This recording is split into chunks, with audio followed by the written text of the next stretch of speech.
In health news, patients who rely on a wheelchair are taking on the state, all to improve their quality of life. News 8 medical reporter Jocelyn Mementa in our New Haven newsroom now looking into that story and has their backs. Jocelyn? Darren, Sonia, these are people who are currently relying on manual wheelchairs and need an upgrade because of the severity of their illness. The Connecticut Department of Social Services has repeatedly denied their request for an electric wheelchair, but these folks counter the law is on their side.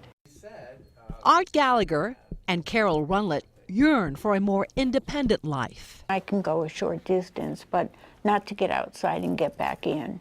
I have to call somebody to come get me, to turn me to the window so I can look out. And when I'm finished, I have to call them back. Both use a manual wheelchair as multiple sclerosis tightens its grip. Branford Hills Healthcare Center is where they live, relying on others for simple tasks. I want to have the ability to take control of my life. Control, they say, they can regain with an electric wheelchair.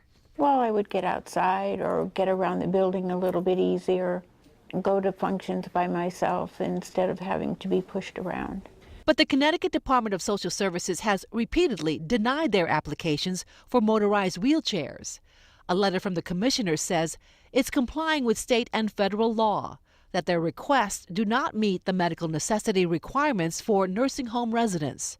But 3 legal services programs in the state disagree. We have brought cases in the past where access to this kind of equipment under the Medicaid program has been denied and been successful. One of the 2 primary goals of this whole Medicaid program throughout the country is to provide individuals with the ability to attain or retain capability for independence or self-care. Carol and Art are pushing hard for what they say is not a cure for their MS, but enables them to lead healthier lives.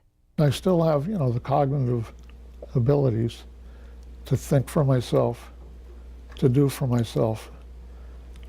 But the very fact that I can't do what I want to do with this chair takes that away. A state DSS spokesman tells me Medicaid paid for over 1,000 customized wheelchairs for nursing home residents over the past year. There is a medical review process, and Art does have an appeals hearing scheduled for next week. The bottom line, DSS says they do not deny anyone a motorized wheelchair found to be medically necessary. I'll keep you posted on this story. Darren?